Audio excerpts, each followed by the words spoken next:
Hi, this is Angelo John Lewis for the Sacred Inclusion Network podcast. And for those of you that are not familiar with the network, our mission, or the people that we're involved with, we explore the sacred in all of its dimensions, especially the nexus between spirituality and diversity. And if you want to know more about us, the simplest way to do is to go to our website, sacredinclusion.com. Today, it's my enormous privilege to interview Whitley Strieber, an American writer probably best known for his horror novels, The Wolfen and The Hunger, and for his nonfiction book and movie, The Communion. Whitney's also maintained a dual career of author of fiction and advocate of paranormal concepts through his best-selling nonfiction books, his Unknown Country website, and his internet podcast, Dreamland. We could probably do a whole podcast about Whitney's literary career, but what we're most interested in here is his anomalous experiences, the earliest of which was captured in the movie Communion, which was perhaps one of the most foundational incidents in Whitney's life. And I'd like to read a brief account from it, from Whitney's latest book, A New World. This is in 1985. On that snowy December night, I woke up in a little room filled with what appeared to be darting big-eyed insects, and the stocky dark blue trolls I later came to call kobolds. They were originally given this name by miners in Bavaria in the Middle Ages, who would glimpse their iridescent dark blue forms as they rushed through shadowy tunnels. To this day, there are narrower tunnels through parts of Bavaria, the origin and use of which are unexplained. The next day, a vague memory of the big eyes caused me to imagine that an owl had come into our house, but there was no entry point. This could not have been the answer. I was injured on the side of my head. My rectum was torn so badly that I bear the scar to this day. To say the least, I was severely shaken up. As the weeks passed and I discounted one ordinary explanation after another, I was finally left with only one alternative, as incredible as impossible as it seemed. The event had in some way been real. The creatures I had seen were actual living beings of some kind. Whitney, welcome very much. Welcome to the podcast. Well, thank you very much, and thank you for having me. I'm just delighted to have you, and we could talk for a while, but I'm going to try to cut to the chase here. I always like to ask people, tell me a little bit about, if you will, your early religious and spiritual background, anything at all. I was a Catholic. I was raised Catholic. My grandfather was the attorney for the Archdiocese of San Antonio, and so I was raised amid Catholic hierarchy. The Archbishop used to come to dinner all the time, and there were priests all over the house. It was a very Catholic experience. It didn't occur to me during my childhood that there was anything about any of the stories that was not accurate. I took them to be factual. But then I became, the nuns began to teach about the difference between heaven and hell and purgatory and limbo and all of those stories. And I became concerned that the descriptions of heaven were not very interesting. I did not want to sing all the time. In fact, I couldn't sing at all. In choir, they made me move my mouth. I wasn't allowed to sing. So what was going to happen to me? And I became quite interested in hell. And I was a pretty advanced little boy in terms of my reading. And I started to read Nietzsche when I was about 10 or 11. And then my mother bought me the great books of the Western world from the Britannica that were part of Britannica. And suddenly I had this massive shelf of, I think it was 40 or 50 books of all sorts of things, Plato, Aristotle, Descartes. And I began to read them. I read a lot of Plato because it was pretty easygoing, the dialogues. Then I hit Descartes, and that completely changed me. I understood the logic of it, and I understood what he was saying. and I understood the concept of how to think in a Cartesian way. And however, I also had heaven and hell in my head. And so I decided to experiment in the following way. It was easy for me to play hooky because my parents were very permissive, and if I didn't want to go to school, that was fine with them. And since it was a Catholic school, the schools were Catholic, and my father and grandfather were so, were involved in the top levels of the church, I could do essentially anything I wanted to. So I I went to, I began occasionally, not often, but playing hooky on Fridays for the particular reason that our archdiocese counted it as a mortal sin if you ate meat on Fridays. I remember. It was different in different archdioceses, but Archbishop Lucy, our archbishop, was very, very strict. And I played a lot of practical jokes on him, and he was a good-humored man as well, in spite of his religious fervor. In any case, I would go up to a little hot dog stand that stood at the edge of the neighborhood, where it was a beautiful, wealthy neighborhood, and the gardeners and maids and stuff would eat there at lunchtime quite often. And I would go in and I would order a hot dog. And I would sit out under the trees. It had no interior. It was just a booth. It was just a little trailer. And bite into that hot dog and know that the maw of hell had now opened beneath me. And if I should die, my soul would drop like a rock into the flames of hell. It was simply fascinating. So I had so much fun.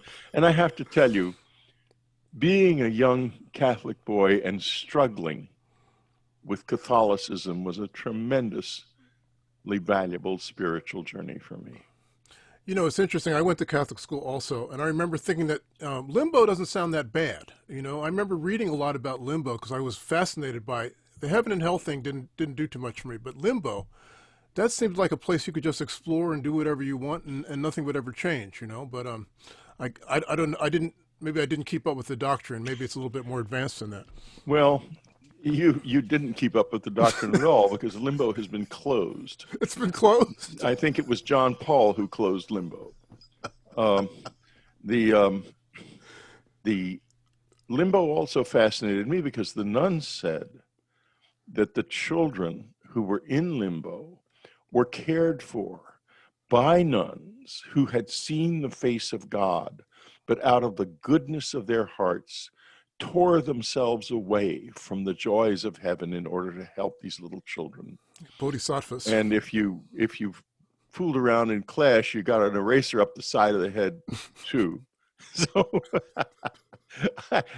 I thought they must have personality changes after they die. I was unfamiliar that they closed limbo. What happened to all those people? What happened to all the souls that were? Well, that's been a question I've had ever since I heard that limbo was closed. Are they still in there but unable to it's closed? Or were they released into some other state? Or perhaps did they come back, and could that explain why so many people are so angry? Well, as you of all people know, the universe is a vast place, so there could be a place for those people somewhere. You were telling me about your childhood a little bit, and I haven't read in part of your canon when you go back and look at your life. Apparently, you've seen precursor incidents, which, in a sense, foreshadowed the communion experience and some others that you've had. Can you talk a little bit about those? Yeah, I wrote a book about that called The Secret School, which is an attempt to make sense of what to me seems like imaginary material, but isn't entirely, and I know that, but I don't know the degree to which it isn't imaginary. In 1952, then this is not in the book because I guess I was searching for it when I wrote the book, I think it was 1952. I was recruited for a program that was being run by the U.S. Air Force at Randolph Field in San Antonio for children, for special children. And I was very bright.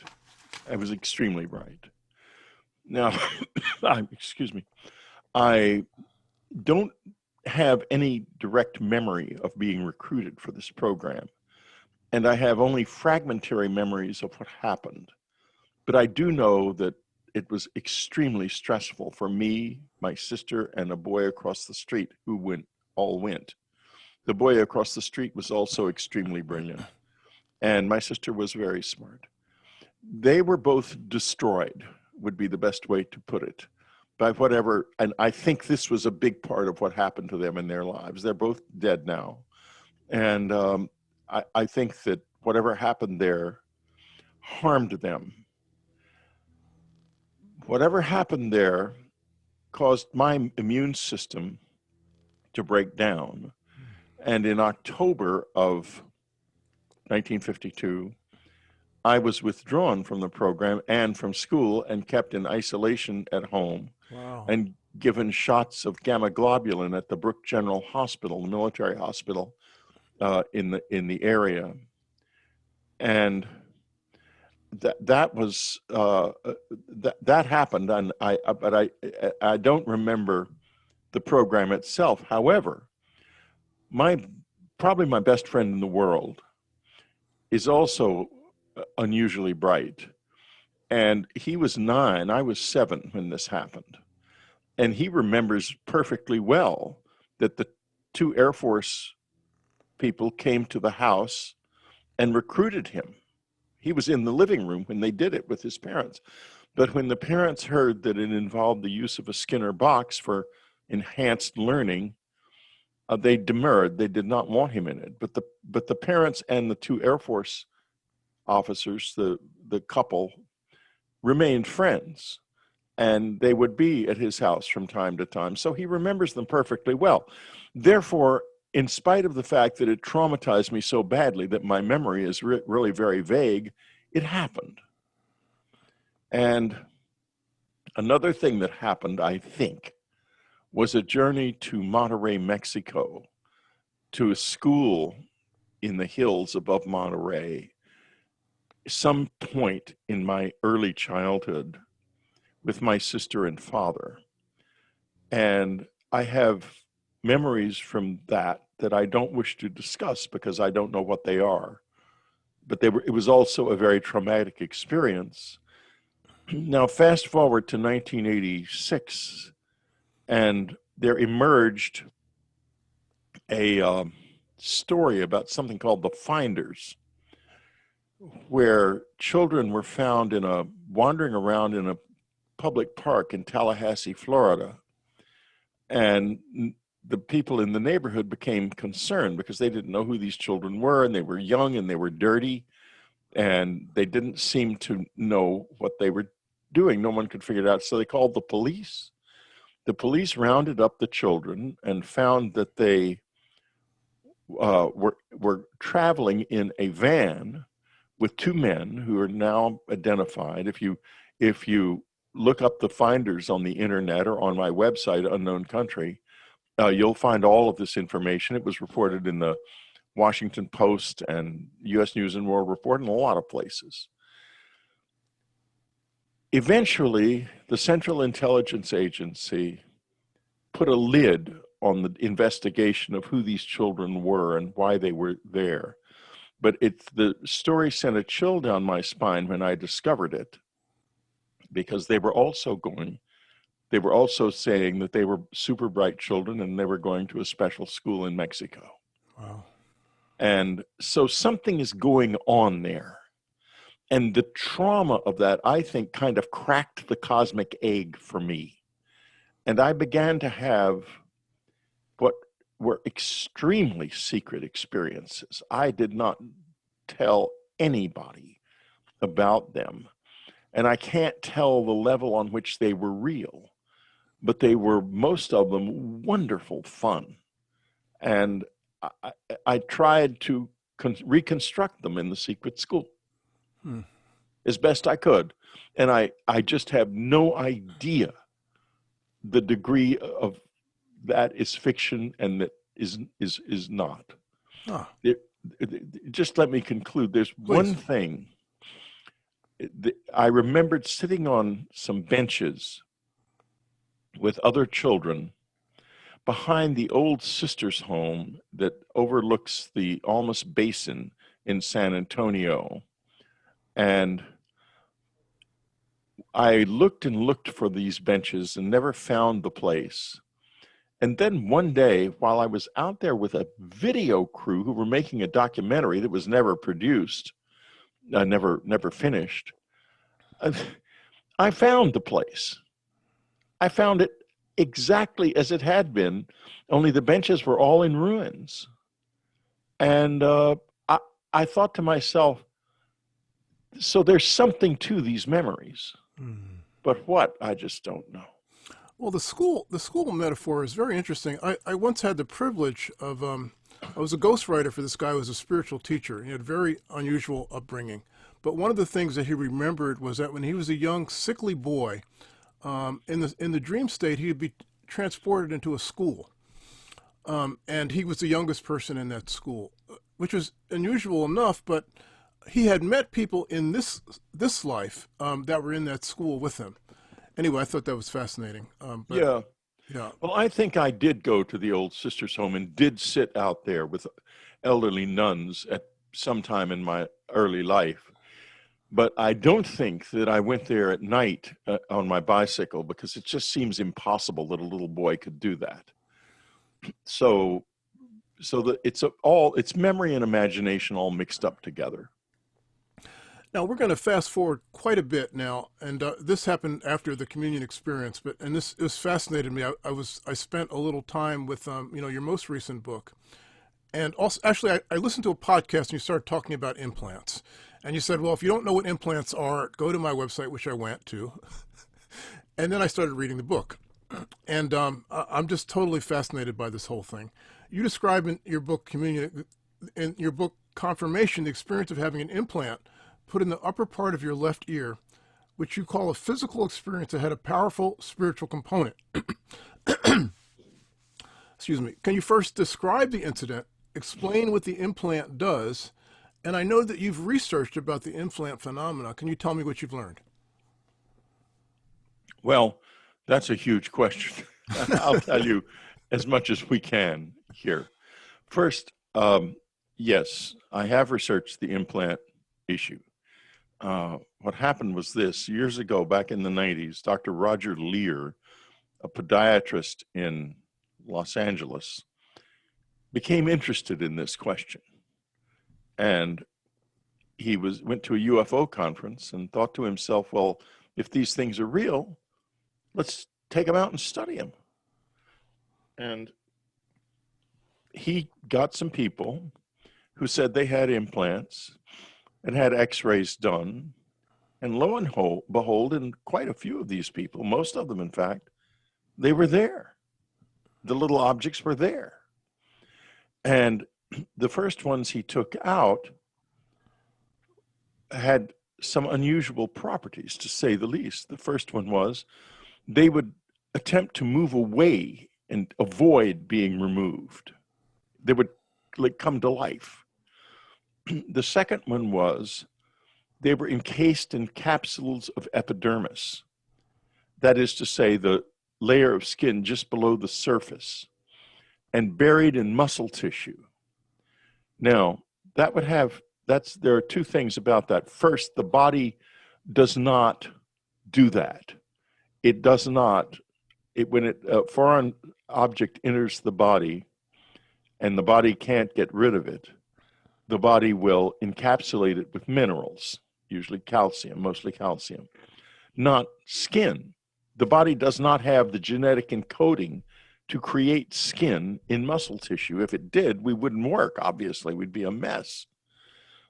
So that was very, very unusual.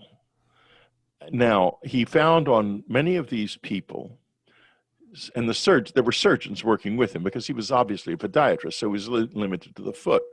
But there were other surgeons involved as well. They would find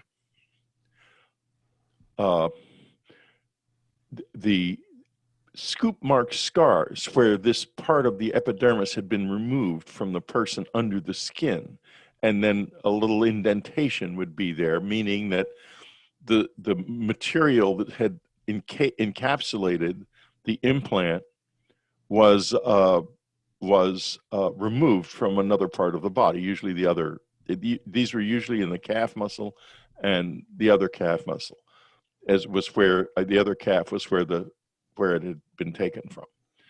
Now, some of these things were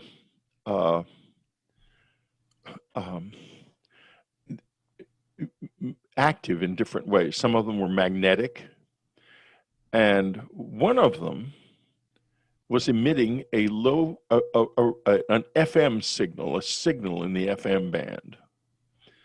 And during this same time, I became involved with Dr. William Mallow at the Southwest Research Institute in San Antonio where I was then living. And Dr. Mallow was the head of materials science at Southwest. And this was a big institute which had been founded by a friend of my family's, Tom Slick.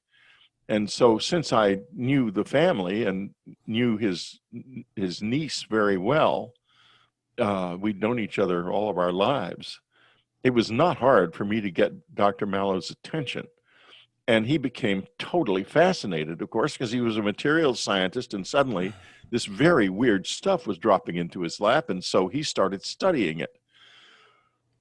Probably most of the implants looked like meteoric material. They looked like fragments of meteorites.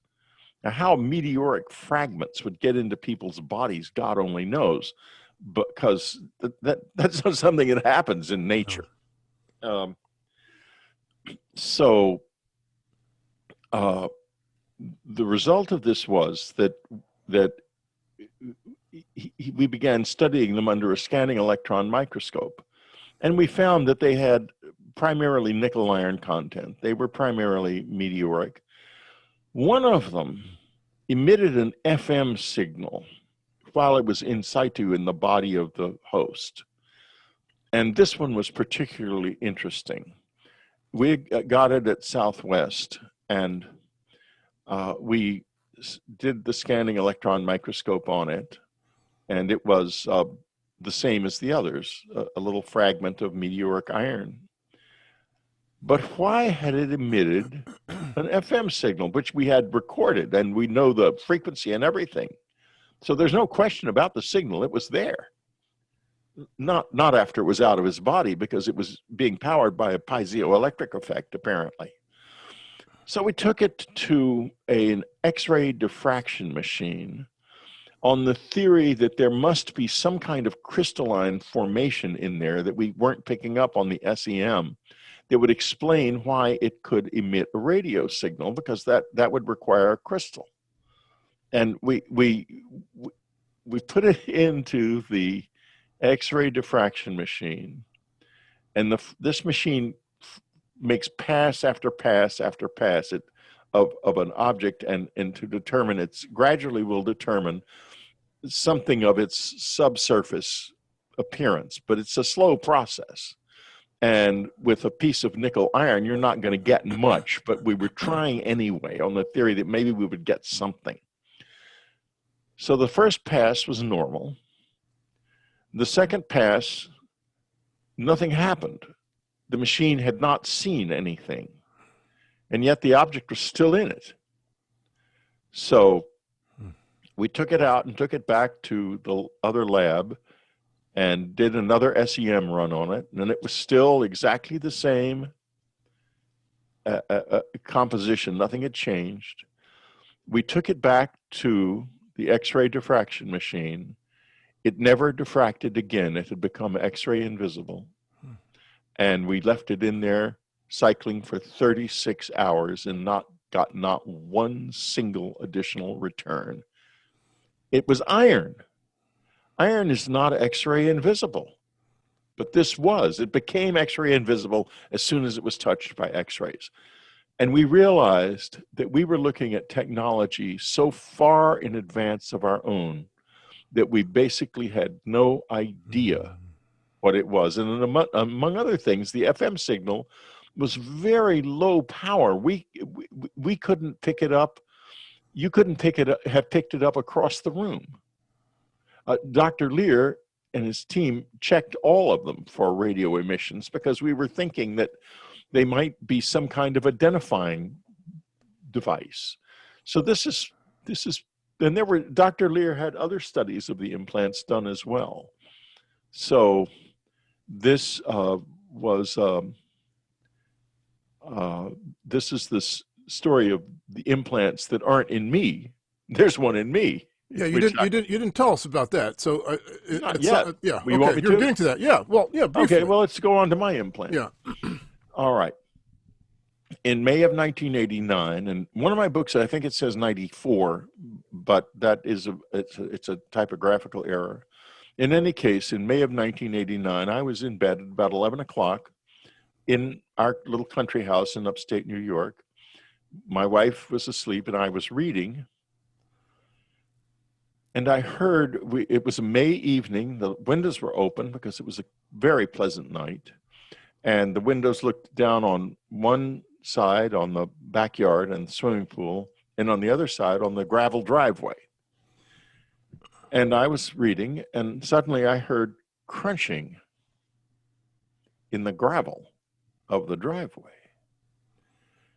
And that was very disturbing because we had a big gate, and we were definitely, I was quite a celebrity by that time, by 1989, and we were definitely concerned about people coming up to the house unbidden. And at that hour, real concerned, and more so because there were no car lights. So I had under the bed a Benelli riot gun. I had in the drawer a pistol beside the bed, and I had a wall of switches, which if you turn them on, would entirely flood the whole area around the house with light. And we had a very sophisticated alarm system. So that was the situation. As I became aware of the crunching of the gravel, I became aware also, I began to think about the Benelli riot gun.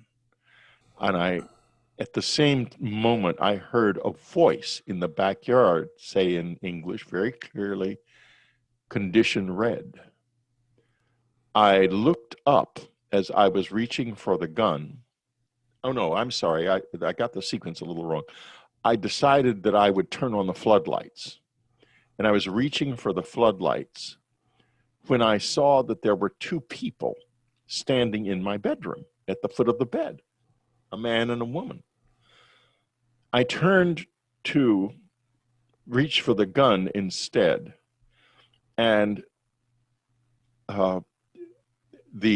what happened was I ended up on my right side. They rushed into the room, rushed toward the bed. I don't remember the man very well, and there might have been a third individual there of some kind. I'm not sure. But I remember the woman well enough. I could ID her. I could easily ID the woman, I think. The man, sometimes I remember he having a beard, and sometimes I'm not sure.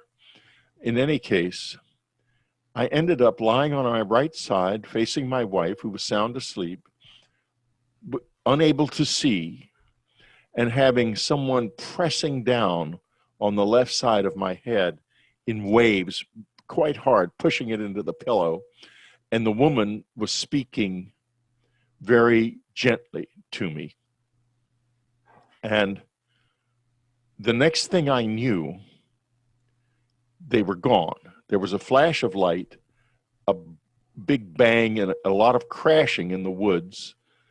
I leaped out of bed, turned on all the floodlights, grabbed the pistol, and went running through the house looking for breaches in the windows, because even the open windows had alarms on them in such a way that when they were open to a certain height, they would still be armed. I found nothing. And I finally went and ended up sitting on the bed thinking, there are such things as lucid dreams. I was aware of that by then, of course. I'd been studying that sort of thing for a while, ever since the communion experience. And I thought, as weird as it was, this must have been a lucid dream. And I might have taken a shower. I washed my face or something. And anyway, I went back to bed. I woke up in the morning. I didn't mention it initially to my wife because I thought it was just a dream. I went to get the paper. Now, this involved driving out to a little newsstand about 2 miles from the house. It's a very rural area, and buying the paper. Fantastically, the garage door was wide open, even though the entire alarm system was still functional. It was still armed. I was going to disarm it in the garage as I left. And I thought, holy moly, there was somebody here, and they did something to this alarm system. And to you. And I got in the car anyway. I was still sort of going. But when I got in the car and put my hands on the steering wheel, it was full of static electricity. Things, electrical sparks were flying everywhere. So I jumped out of the car because I figured I don't want the car to explode. And I rushed back into the house. I told Ann that something was wrong with the alarm system, and I was going to call the alarm man. He came over, and he found that the system was I disarmed it by then. That the system had a huge, powerful magnetic field hanging under the garage door on its own. And it's so powerful that it completely blew out as Gauss meter would wham over all the way to the needle stop. And he said, I have no way to explain this magnetic field whatsoever. Now, fast forward to a couple of weeks ago, and there's now more to the story. Scientists have just recently announced that they have figured a way to create a magnetic field that is independent of any source. And that was what was done back in 1989. Well, I mean, we could talk about this forever, but just to close the loop, it took you a while, but you figured out how to use this. So I wonder if you could just describe that a little bit. I did figure out how to use it. And therein lies another wonderful story. I've had a great life, I'm telling you. I'm 75 years old. And if I kick the bucket tomorrow, I'm going to think to myself, what a trip this was. Anyway, yes, I struggled with the implant. We studied it at Southwest Research. They got a signal out of it that turned out to be in a lab that was classified. A lot of what they do is classified work. And so even though they told me that they had the signal, they couldn't tell me anything about it. And 25 years later, one of the people who had been there said it was still to this day the most unusual signal that they have ever studied. So that happened, and there was an attempt to remove it when it went down into the bottom of my ear, and it ran away from the surgeon. And so I left it, decided my wife was against removing it, very much so, and I left it there. It didn't do anything. I mean, it would occasionally turn on. It turned on at Southwest once. That's why we got the signal out of it. And would occasionally turn on, and didn't seemed kind of benign, really. I just have no idea what it was. Then Annie passed away in 2015. About 3 or 4 months later, I noticed a slit in my right eye, a neat slit, a neat oblong slit. Visual field. In the visual field that you could see if you were looking against like a bright white background, you could see it. Otherwise, it was invisible. And there were what looked like typed words rushing through it.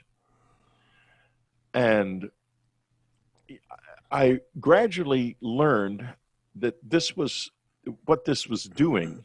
And I was helped by someone who eventually came here and explained it to me. I'll get to that in a moment. I began to think that these words were some kind of subliminal message. And then I discovered that if I was working in research on my books, funny things would happen. Incredible, unlikely connections would be made. There would be weird synchronicities with material I needed for my work would seemingly just fall into my hands, and not in literally in a miraculous way, but it would just be there when I needed it. And I began to attribute this to the implant. And then I met some people in the intelligence community who have been studying my brain for a while, and there's some unusual things about my brain that they interest them, and they think that a lot of what I can do comes from these things, from these brain structures. So they were quite interested, and they decided, this is now about a year and a half ago, they wanted to take another look at the implant, but not to try to remove it, because it was, by that time, it's become my go-to essential research tool. I use it every day of my life. I would never get rid of it. So they tried to get a CAT scan of it and failed. It did not show up on the CAT scan, which didn't surprise me too much. But you can feel it. It's right there. I can feel it right now. And I noticed that it became really, I mean, it began to work with me very intimately. And if I really sat down against a bright background and watched carefully, the words would slow down. Now, and I would be able to read them. And one of the times I was doing that, it slowed down, and I was asking it, "Who are you?" And it said, "It's me, Anne." Oh. Now, let's get into why that might be an incredible reality. Okay, before the CAT scan, I think they're called CAT scans, those special X-rays, yes.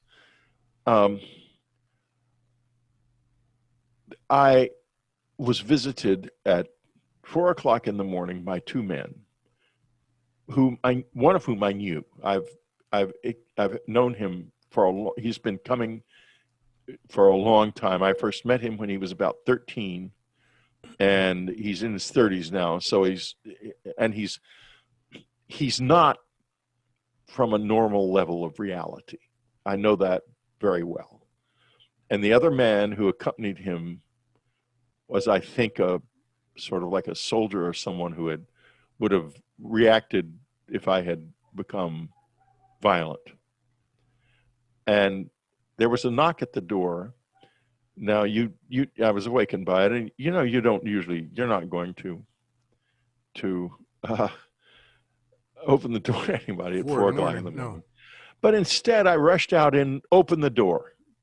I just immediately, and there they were. They came in. They explained to me how it worked, and they asked me not to get it removed. And they explained that it didn't produce material on its own, that it was drawing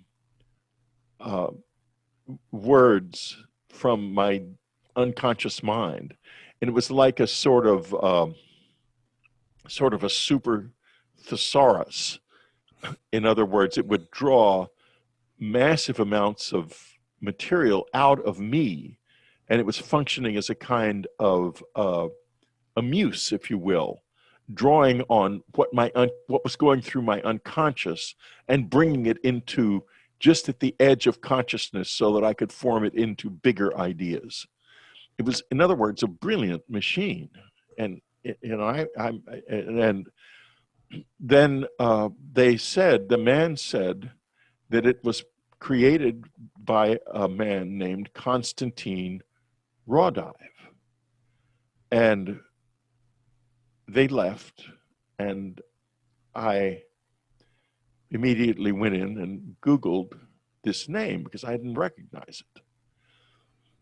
And when I did, I spelled it in various ways. I realized that he had mispronounced it. It wasn't Raudive, it was Konstantin Raudive, who was an EVP man. He researched electronic voice phenomena during his lifetime. And after death, there were people in the electronic voice phenomena movement who actually got images of him on a television screen. And so I began telling people this story because I'm here to tell these stories. That's what I do. They wouldn't be coming into my life if I wasn't telling the stories. I told the story to one individual who was an old friend, and he said, well, you know, that's odd, Whitley. I have that too. Wow. The same slit, and I've often wondered what it was about. He doesn't have any implant that he's aware of, but he has the same slit in his eye with the words racing through it. Now, here's the thing. He is one of the world's leading experts on Konstantin Raudive. Wow. So I thought, my God, this thing it's technology from the world of the dead. Now, you're never going to hear a story like that from anyone else. And this is why my life has been so cool. And people say, oh, you shouldn't talk about that. It's too weird. No, I'm got a weird life going here, and I'm going to talk about it. That's why if I don't talk about it, it's not going to be weird anymore. And I like weird. I'm really having fun with it. You know, I was talking with you a little bit with our mutual Jeff Kripal, our mutual acquaintance. A dear friend of mine. Yeah. And he says, you know, he was talking about himself. He says, not that many unusual things happen to me, but Whitney, he's radioactive. Right, yeah. I warn people. You're around here, and you're around him, and stuff happens. Stuff happens around me all the time. Yeah, Jeff had that experience. Yeah, that's right. It does all the time. And if people want to, it's interesting that it happens more often to people who aren't expecting it or who don't want it, and they come around me, and it happens. They'll get like in Jeff's case. At that period of my life, I was being waked up at 3 o'clock in the morning to meditate. I still do it every morning, but they're very respectful of me. If I don't want to wake up, they no longer wake me up anyway. But if I do wake up, they are there. Like this morning, there was a perfectly beautiful experience. And in any case, we were at the Esalen Institute together, and Jeff decided he would room with me. Since with these conferences, we'd usually double up. And I said, well, Jeff, you're sort of the Helen Keller of the paranormal, but you're going to find out something tonight if you room with me. And those of you who don't know, look up Jeffrey Kripal. He's an important figure in terms of making accessible the so-called paranormal. Right. And he's also we wrote a book together called Supernatural, which you can get, and you should get it because it didn't sell nearly as many copies as it should have. In any case, it's a wonderful book. Jeff is an extraordinarily brilliant man and has a fabulous, fun, open, questing mind that comes up with all manner of marvelous things all the time. So anyway, we're sleeping in this room, and indeed I am waked up by an individual that I just barely glimpse. who blows on the back of my hand, which is one of the ways that they were waking me up in those days. And I do the 3 o'clock meditation. About an hour later, the same thing essentially happens to Jeff. And he perceives it as a devastating challenge to his sense of reality. And he can describe it for himself, but that's essentially what it was.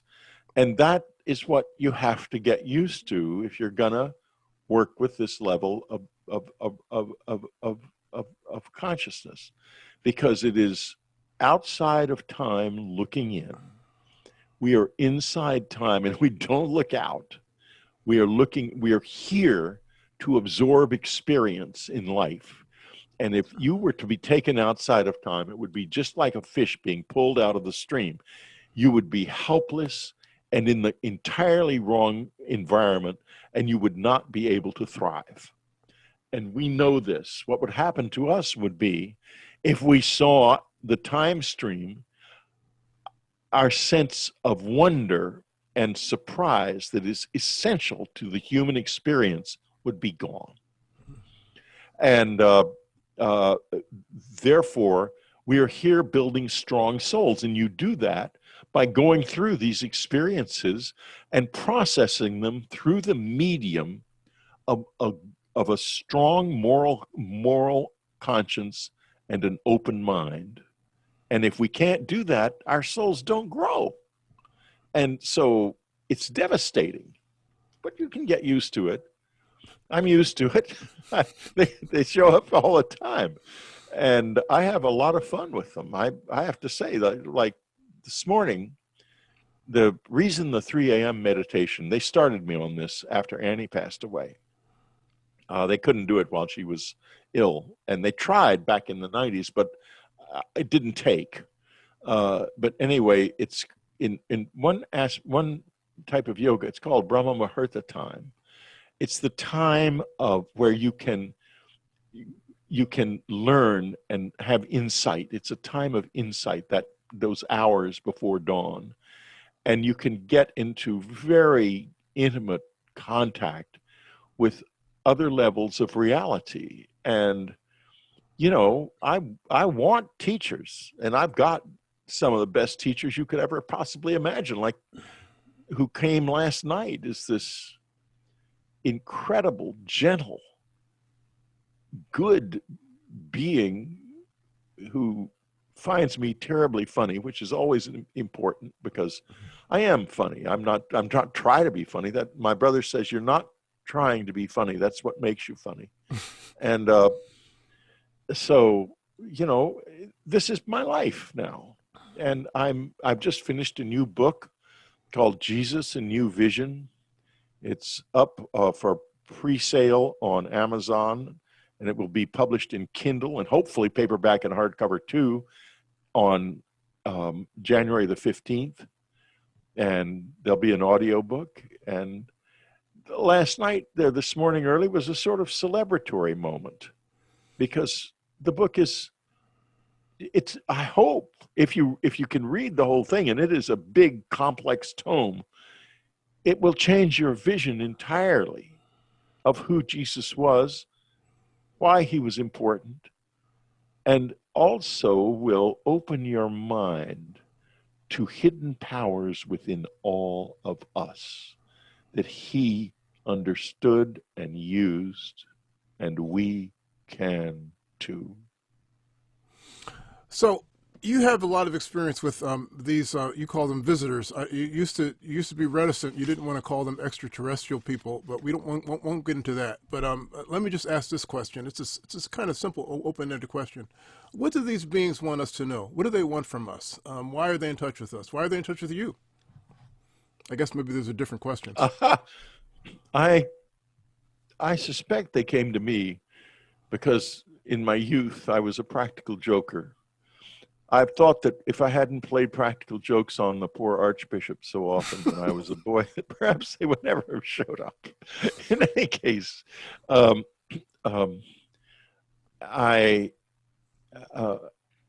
think I've thought a lot about why me. And I think that the one level, there's lots of reasons. One is I'm smart and I'm open-minded. And, that's just me. I mean, it's just what I am. I can't help it. And and they needed that because this was going to be fairly hard to figure out. And the other reason I think has to do with my involvement in something called the Garchief Foundation. Yes. Yeah. Now, in 1970, Ann and I ran across a man who was involved in the Garchief work. And we read In Search of the Miraculous, the book by P.D. Ouspensky that kind of codifies Garchief's work. And we got involved in the foundation. And one of the things you do in the foundation, let me just very simply say what it is. The Garchief's idea is that we are all asleep, that we're essentially living mechanical lives because our attention is not under our own control. It goes wherever life takes it. But you can live in a different way. You can live with an active attention. You can give your attention and retain your attention. You can move your attention. And we're the only creature that can do this. And when you live in the double arrow state, observing your inner state and the outer world at the same time, your consciousness expands because your attention has gotten larger. And so there are practices in the work, it's called the work, that promote this, make this easier, make it possible to do this. And one of these practices is called the sensing exercise. And what you do is you take your attention and you put it on, you amplify the sensation of various parts of your body methodically, part by part, by placing your attention on each part. And then you place your attention on your whole body. And so you strengthen this ability to separate the attention. And over time, and it takes time, this is, one of the things that happens, people will hear me talking about this and they say, oh, I'm going to do that. And they do it 2 or 3 times and no visitors show up. And so they forget about it. I was doing it for 15 years before the visitors showed up in my life. And I've been doing it now for a little over 50 years. I did it during the day or at night when I was younger. Now I do it at 11 p.m., at 3 a.m., roughly, because I wake myself up. I do not use an alarm. I want it to be organic, or they wake me up. I do it at 1 o'clock in the afternoon and often at 3 o'clock in the afternoon too. And I do it at 1 because I have a group of friends who do it with me, and they need to do it at 1 because they have busy lives and so forth. So I do it a lot now. And I'm often engaged with someone from another level while I'm doing it at 1, at 11, and at 3 a.m. Not so often at the 3 p.m. one. But I do it at 3 p.m. outdoors because doing it in the sunlight is so beautiful. So what happened, I think, was this. Back early on, I had a brief time of interchange with the visitors where there was a dialogue. And by a dialogue, it wasn't verbal. It was in my mind, but there was another voice talking, like a radio, for about 5 minutes. And that has happened 3 times. And so it's a pretty rare occurrence in my life. And I got to ask a few questions. And one of the questions was, of course, why did you come here? The answer was, we saw a glow. And at the time I thought, oh, the glow of cities. And then however, I realized that it was not the glow of cities at all. It was the glow of me doing the sensing exercise, because I didn't realize this until after Annie passed away. And I think she taught me this after she passed away, because we're still very close. We're still working together, actually, to the extent that I wear both rings. We have one body now, but we're still going. The marriage is still on. And so the it, when you put your attention onto your nervous system like that, I think in some other level of reality, it changes you and makes you glow. And apparently, when I went out to that little cabin, they would see this one little glow in the night, and they got curious and came to see what was going on. And that's how my relationship with them started. So that answers the question as to why they might have chosen you. But what do you think that they want us to know as humans? Well, I can tell you, first of all, they are very knowledgeable, and they have all kinds of, God knows, I would say this, what they want us to know is as individual as each human face. What do they want you to know is what you want to find. That's what it is. But there is, they will present themselves to you as a reflection of what you are within yourself. So if you are leading a greedy life or an ugly life, you're not going to have a good time with them. They're going to be reflecting that. And when I first started with them, I was, a very successful writer, and I was damn egotistical. And the first lesson I had from them was a lesson in humility. And they could not work with me unless I was on a path of building a strong soul. How do you do that? You have to learn to live by love, compassion, and humility. You can't do it otherwise. And that the great thing about the Garchief work, if you can get past the barrier in it, which is that as soon as you get involved in it, you start working, you start to think, well, I'm special and I'm in the Garchief work. And they teach that there's only so much energy of this type, so we have to be very careful about who we talk to and so forth. And it has a very exclusive quality to it that's designed, it's a trick. Mr. Garchief played a lot of tricks, and one of them was the trick of feeding people's egos like that. And you have to get past that. And once you get past that and start to embrace your own humility, your relationship to this other level of reality begins to change. It ceases to be harsh. You become engaged as a student with teachers, and they really do know what they're doing. They're good teachers, which means they can be hard, they can be scary, they can even be violent if necessary. The good teachers will do whatever you need. It's a prostitution of the soul in a way. They will it's a surrender, a deep surrender. They will give you what you need if you engage with them properly. And so I learned that the more I try to live out of love, the more compassion I show myself and others, and live a humble life, the better my connection is with them, and the more I can learn from them, the more in my spiritual journey. So it's more like it's tailored to the individual as opposed to we need you, humanity, to do something to. Oh yeah, it's totally tailored to the individual, and they're not going to be. I don't think. I mean, I could be wrong about this because it's such a big universe.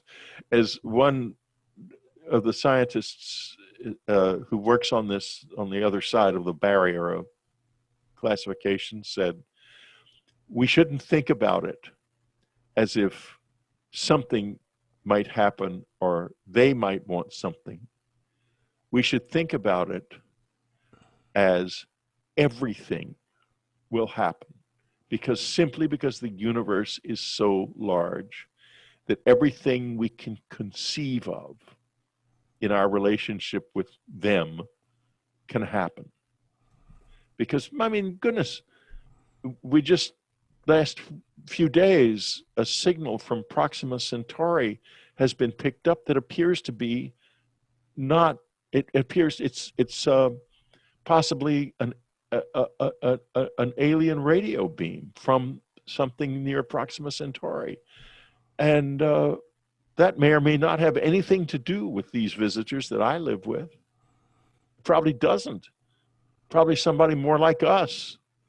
It's a big universe, as you say. Yeah. Yeah, it's a huge universe. And what is going to happen is everything. Now, you probably heard, Whitney, that this Israeli guy that was in charge of the Space Force or something, he's retired now, he's written a book, and it's his contention that there have been communication with world leaders, and the world leaders know that they're here, and they've made some sort of treaty or something. Do you have any knowledge of this sort of thing? Do you know what I'm talking about, first of all? Yeah, sure. I know what you're talking about. It isn't interesting to me. Let me put it that way. Right. It's not interesting to me because I've never experienced anything remotely resembling a galactic federation. I have seen two groups of non-humans who were in conflict with each other, and I've seen the outcome of that conflict. But I can't say more about it than that because I am too unsure, and it's too provocative. I would be surprised if there was anything like a galactic federation, because it implies methods of communication and a kind of shared baseline of reality. And I'm not so sure that exists, that shared baseline exists. That, remember in Star Wars, the first Star Wars film, there's that bar with all those weird creatures in it, everybody drinking. They're all essentially the same type of being, only they all look different. I don't think it's that way.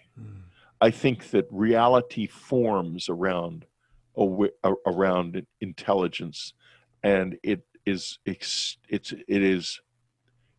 quite different from species to species.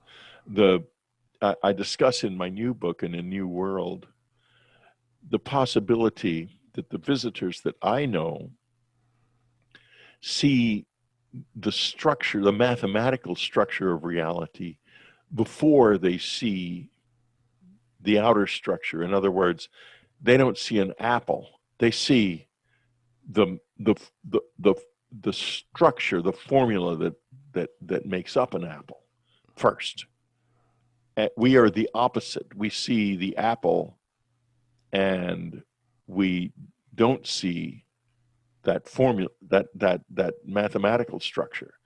But if we did not need food, and in fact did not live in the world in the time stream in the same way that we do, as I don't think they do, we would not need to see the world this way, and we wouldn't have the same type of senses that we do.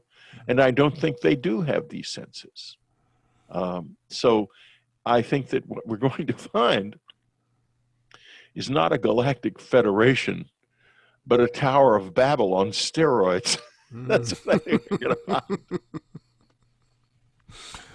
find. Willie, I could talk to you all day, but let me ask you one final question. And you've kind of answered it, but I'll ask you anyway. Obviously, you were a young Catholic guy. You had a particular worldview which got shattered for a number of reasons. And it's quite apparent that this enterprise, I'll call it, has enriched you and enlivened your sense of self and your sense of what the soul is, what reality is. I wonder if you could, if you would describe it in that way. Yeah, I've even got a kind of structural idea, which Jeffrey Kripal entirely disagrees with, but that's That's good. We want that. We need that. It's very important that we have a lot of different ideas. We made a mistake back in the 4th century AD by codifying Christianity in the Nicene Creed, and we shut the whole thing down. That's what Jesus: A New Vision is about opening it up again. But I think that I think the body is a kind of receiving device. I go back to the Pyramid of Unas and the pyramid text, and I think that the early pyramid texts kind of got it right, at least in my understanding. The body is here absorbing experience, which it transmits to the second body, which is the nervous system is the least vibrant part of that second body. And the second body in turn transmits it to the soul, which is a passive presence of some kind that formed us and formed the individual. And if you can get to the point where your ego is structural rather than, it doesn't feel like you anymore, but it feels like a structure that you are kind of managing, you begin, this other part, this presence starts to become more active, and it becomes more able to design your life in such a way that it will absorb what it wants. In other words, you become an instrument of this higher part of yourself. That's what I think is going on. Well, let me say goodbye to our audience before I say goodbye to you. You know, by the way, if you haven't read any of this gentleman's work, I don't know where to start. The one I've been reading is A New World, and I already know that I have to reread it a couple of times because I haven't gotten all out of it. Also, he has a wonderful website, which is called An Unknown Country. Is that correct? Unknowncountry.com. Unknowncountry.com, in which there is lots of resources there.